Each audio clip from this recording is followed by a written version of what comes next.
In this question, a sequence is given. We need to find out the missing number in this sequence. The sequence is 4, 9, 5, 12, 7, 15, 8, then the missing number, then 10. So let us understand the pattern. 4, 9, 5.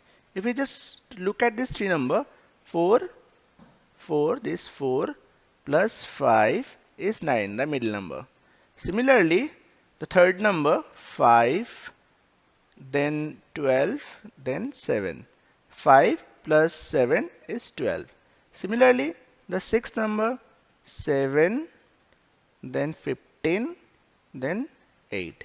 7 plus 8 is 15. Similarly, this three number 8 starting with 8, then question mark, then 10.